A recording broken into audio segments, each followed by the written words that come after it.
It was 10 years ago, summer.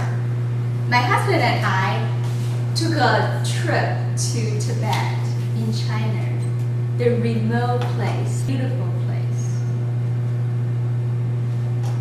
Usually the most convenient transportation was, of course, bus. The challenge of that is, of course, you're on the highland. When you're sitting on a bus, the chances are the road were very narrow.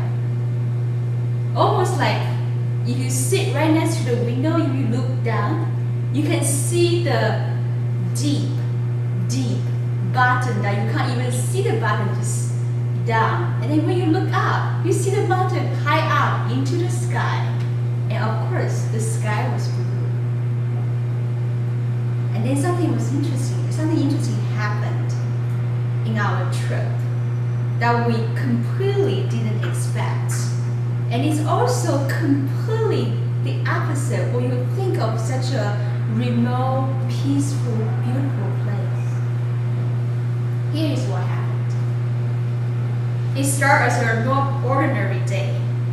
We were on a bus from the capital to a remote area, remote city. The trip was supposed to be about 10 hours.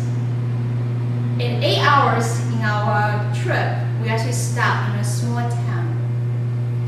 And usually it's just normal for people to get on the bus and get off the bus. So we think, okay, we just sit here for a while, and then the bus will move. As we thought, the bus started moving, and then we realized the bus stopped. And then usually in the bus, you will actually have a driver and also a ticket lady. So there was a ticket lady. So she went off the bus. Apparently there was a little minibus block our front road, right? Just like cut through. So at first we thought, okay, probably somebody just made a mistake. Apparently it was not. So the bus lady, the ticket lady came back and talked to one of the passengers in the bus, in our bus. She said the minibus driver was very angry because that passenger has promised to take their bus to continue his journey, but apparently he changed his mind and got on our bus. So the lady said, can you just get up and tell them what you want? So the passenger went out the bus and came back and said, okay, everything's settled, let's go. But still, the minibus was still right in front of our bus. We couldn't move an inch. And then the ticket lady just get off the bus and start trying to talk to you. After a little bit, like I think maybe about 10 minutes or something, she actually ran right back. And then you can see there are two strangers actually sort of behind her. And then as the door of the bus was about to close, she turned around, say one last thing, and then boom, all those two people just suddenly reach out their hands and try to grab the ticket lady out of the bus. And then, so the driver was trying to close the door quickly, but it didn't close. So the bus driver went after them to try to rescue the ticket lady. And then they start a big quarry right on the street and going back and forth, back and forth. So we were stuck there for a while. And then finally, a police lady showed up, riding on a bicycle, very casual. So the police lady talked to the group, and somehow I think they sorted out something, and then finally the minibus moved out, and we keep going. We're going and going and going. Then we stopped again. As I look out of the window of the bus, I realized we were right in front of the police station. So apparently, I think the policewoman actually decided that we should the parties involved in this argument should go to the police station. So we were sitting on the bus, see all the groups went in and come out, and then went in and come out like 2 or 3 times. And then finally, our bus driver and the ticket lady came back, and apparently that they sort of reached some kind of agreement. So they are collecting some funds from the driver and the ticket lady. So we thought, all right, finally we can go now. it's probably still not too late yet because I think it's in the mountains. You don't want to riding on the bus on the narrow roads when it's dark. It's scary because it's pretty, at night it's completely dark. You can't see anything except the beautiful, beautiful stars. As we thought we were moving, and then all of a sudden there's a group of people came out of nowhere surrounding our bus. So we can't move. We just stay there. And then they just wouldn't move, and then they start banging the bus saying, get them out, hit them. So of course the bus driver wouldn't open the door. So we hang out there for a little bit. You can hear the big banging and then the people on the street. At this point, it's very hard to tell who are the people actually involved in this accident or who are people just looking around because they all look like each other. So you don't know what's the real size of the people that are actually involved. So it makes you kind of scary, right? You don't know how big this thing is going to be. And then all of a sudden, we see a group of army armed, holding a helmet, and then start running around, and then they surrounding the bus. And then at that point, we realized, maybe it's time to go. We don't know what's going to happen. Even we managed to get out of this little town, they may still just trace us on those narrow mountain roads. No, I don't think that's a good idea. So we quietly get out of the bus and didn't look back, and then went back towards the way that we went into the town to go to the bigger roads, because we think maybe there are more buses will come that actually can pick us up. So as we were waiting there, we see a long line of black SUVs making very loud sirens pass us. And then we said, oh, and then we realized, oh, that was the real army in those SUVs. We look at each other, we didn't see anything. Finally, the bus we were waiting for came and picked us up. And then we actually took the same route back into the town to go to pass the town. And we didn't see anything. Everything looks normal. Like nothing has happened. So we said, okay, maybe it wasn't so bad. So we keep our journey along with this new bus. And half the way, our bus stopped. And then we can see, we actually back up a little bit, going to a smaller road. And on a smaller road, we can see our original bus was there. And some of the remaining passengers actually got off our old bus and came to our new bus. And then they started telling the stories. So apparently, the people from that minibus or their groups actually did end up tracing the big bus. And then they were tracing, and then finally somehow they managed to get rid of them. And then they decided they probably shouldn't continue, so they actually stopped there and getting in contact with our bus and pick up the passengers. And then we keep going. Christina, that was a fantastic story. I felt like I was there. I felt like I was with you. You used great descriptions. You said that something happened, so you created some mystery we completely didn't expect. Now the only thing is, who's the we? Because you didn't really say who were you with.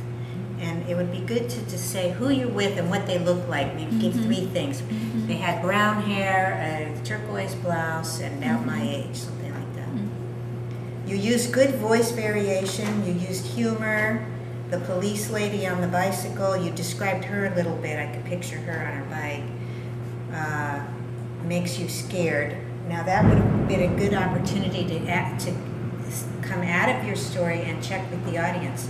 Have you ever been really scared being around police and army? Have you ever been in a situation like that? And that way they can really, connect with how you were feeling. gave a good description of the Army guy because you mentioned that he wore a helmet, so that, you know, just a little description helps.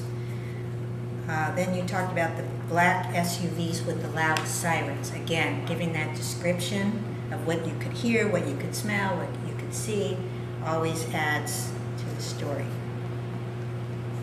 I think in terms of growth opportunity, one thing you were describing being on the narrow road and then you looked down and you saw something down there. It's a good idea to look down first, you know, do the gesture. And it was a sharp, you know, valley down below, and then say what you're seeing. So do the gesture first. First you look, you do something with your arm, and then you do it again. And then up above, we saw a magnificent scenery. So do the gesture first, then say what you see. Check in with the audience more. Have you ever been on a narrow road when it was a sheer drop below? It was so scary. How did you feel? You know, something like that. You gave a good description of the police lady. Oh, you didn't give a description of the police lady. So it would have been great to have a description of the police lady, just like what's her hair color, how old is she, a description of the ticket lady, a description of the bus driver, and then you were talking about stars and narrow roads. Maybe check in with the audience. Have you ever been when pitch black and there's stars? Just to kind of get them to come along with you. So in terms of moral, how about maybe it's time to go as the moral of the story? When is it time to just get up and go? I like the idea. Or something that you just let go. Let go. Yeah. When should we let go? Something to that effect. Because you said that yourself. Oh, gee, maybe you had the police and the army and the blockage and the army and the SUVs, and then finally you said to this person next to you, hey, maybe it's time we should go. But when is it the time to go? When you could have made that decision, you know, when the ticket lady got in a fight with the guy. So how far do you have to go before you recognize, okay, I got to make a decision. I got to go. Great details. You use the you to connect to the audience, which is fine. And a tease. And the tease worked really well. It set that up in the beginning and tease something you didn't expect to happen and then kind of pull people in. And to balance out what Connie's saying about his stories, scene's very important, as Connie was talking about. Also known.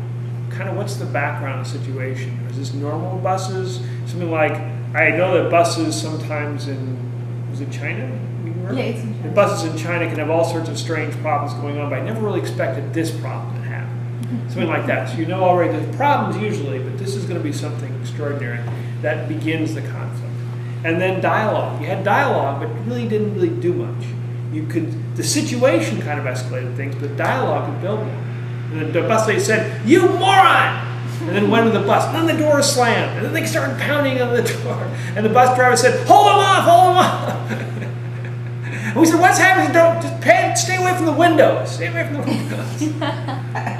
So the dialogue can build the thing up. Maybe it's not exactly what happened, but dialogue builds the conflict. So a lot of the story could be more exciting just by putting in dialogue. Beware of unanswered questions. You say the bus lady said something, shut the door, and the first question that comes to my mind is, what did she say? Don't know. So if you're going to have something like, something happen, you're going to know that a question in the audience's mind, answer it sometimes later down the story. And then a minor point is just hands. Okay. View of hands and opening up. Okay. But in general, it's about the story. Great story. But it could be even better with dialogue, making things seen, known, and heard. Any moral of the story? Oh, moral of the story. I've thought of several. One is much ado about nothing. Shakespeare used it, but it's good as any. This too will pass. Just the idea, if you just wait along long enough, it may seem like things are going crazy, but wait along long enough, things will work themselves out, people will calm down, stay calm, Okay. another moral, and anger wastes time. You get really upset about things, you start doing, all you end up doing is wasting everybody's time. Christina, I always enjoy a story, and a story about an exotic place is particularly enticing. I thought that your descriptions at the beginning of what Tibet was like just were very beautiful, and I could see it, but I wondered, you're on a bus, does it smell different than American buses, and were the people quiet, were there chickens squawking? I would have liked to have had a little more information. How crowded was the bus? Who were you with? And I think it would be very good for the things that you could not know what they were saying, like when the ticket lady got off the bus and was talking with the minibus driver, you could be discussing that with whoever you were with. So I said to Connie, what do you think that is? I don't know, I think maybe there's a fight. Adds more dialogue, also gets us involved. I would also suggest when you first described her, you called her, I thought, a tiki lady, and I had no idea what that was. And then later I realized you were saying a ticket lady, but I would give her a name. Even if you don't know what her name is, just make one up. And so we saw Mahendra over there, and she's talking to this minibus driver, and Mahendra's hands are flaming. And so then you don't have to keep saying ticket lady, she's got a name. You can even give your bus driver a name. Presumably you don't know the minibus driver's name unless Mahendra gets back on and says, oh, that crazy Lowell, he's always doing stuff like this. And also, whoever it was that he objected to, who was supposed to ride his bus, should maybe also have a name, or let us know why he didn't want to go in that bus. Oh, I could tell Lowell was crazy and I didn't want to ride with him. So give us a little more idea of what the fight was about. I would like that, and that would give you a lot of description. And then also, all the people on the bus, were they just sitting there passively? Or, from the back I could hear people looking at their watches or whatever. Also, you talked about how scary it was to be riding down. That's one of the things that you could be discussing with Connie. Connie, if we get out too late, it's going to be really scary at night. It's beautiful. You see the beautiful, beautiful stars, but it's really scary. So kind of let us know what people on the bus are thinking. One of the suggestions I have for a title might be Trouble in Tibet, because that would do not many people have gone to Tibet, and that brings me up another thing. At the beginning you said a lot of courses. When you're traveling in Tibet, of course the best way is by bus. Really? I don't know if that's true. If it's stuff that not everybody knows, when you're coding COBOL programs, of course you want to have a lot of 88 levels. What? Of course. Or I could, when you're coding, you have a lot of 88 levels. What? I thought your ending was a little abrupt. If you're looking for a moral, of course that would be it. There was a lot of running back and forth, and I think you kind of need to have basically 3 acts. The first act is you're ready to take off, then this fight ensues about the minibus, then perhaps the second act is going to the police station and deciding, too much for me. And then the third act is finally getting on the bus and finding out what happened. As far as the moral of the story goes, one thing I think you can do is if you're having a dialogue with whoever you're with, you can put in some kind of, I thought Tim's suggestions were excellent, and I have to say much ado about nothing. Could be a good one unless really you ever found out what the reason was that guy didn't want to get on the minibus.